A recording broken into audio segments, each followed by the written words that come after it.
খুশবুর বাবা মাকে যে খুঁজে পাওয়া গেছে সেটা আবার আলম খুশবুর কাছে গোপন রাখবে আগামী পর্বে। বিস্তারিত জানতে সম্পূর্ণ ভিডিওটি দেখতে থাকুন।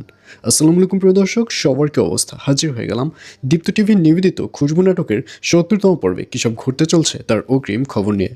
অলরাইট, এই পর্বটি আরও বেশি ইন্টারেস্টিং হতে চলছে, কারণ এই পর্বে আপনারা দেখতে পারবেন অবশেষে খুশবুর বাবা মাকে খুঁজে পাওয়া যাবে। কিন্তু এই ব্যাপারটি আলম খুশবুর কাছে গোপন রাখবে, কারণ আলম ভাববে যে এই ব্যাপারটি যদি খুশবুর কাছে বলে দেয় তাহলে খুশবু যদি আরও বেশি দূরে চলে যায় আলমকে রেখে।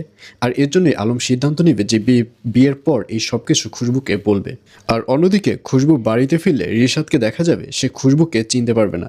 তখন খুশবু যখন তার মুখের ওড়না খুলবে তখন রিশাদ খুশবুকে দেখে সে আবারও ক্রাশ খাবে। আর ঠিক তখনই রিশাদের মা খুশবুকে তার রুমে ডাকবে এবং খুশবু যখন তার রুমে যাবে তখন রিশাদের মা বলবে, তুমি এখানে কি টার্গেট নিয়ে এসেছো এটা আমি বুঝতে পেরেছি। তখন খুশবু বলবে, মানে? তখন রিশাদের মা বলবে, মানে তুমি কিছুই বুঝছো না, আসলে তুমি এখানে একটা প্ল্যান নিয়ে ঢুকেছো এবং তুমি আমাকে যা যা বলেছো সব কিছু মিথ্যে কথা বলেছো। এবার সত্যি সত্যি বলে দাও তুমি কোন প্ল্যান নিয়ে এখানে ঢুকেছো। আর এই কথা শুনে খুশবুকে দেখা যাবে সে অনেক বেশি ভয় পেয়ে যাবে এবং সে যখন কাঁদো কাঁদো ভাব হয়ে যাবে ঠিক তখনই রিশাদের মা হেসে দিবে। রিশাদের মা বলবে, আমি তো তোমার সাথে ফান করছিলাম, ফান করে দেখছিলাম যে তুমি কি করো। এইসব বলতে দেখা যাবে রিশাদের মাকে। আর এছাড়াও থাকবে আরও আশ্চর্য সকল ঘটনা। সুতরাং সবাইকে খুশবু নাটকের ৭০তম পর্ব দেখার আমন্ত্রণ রইল।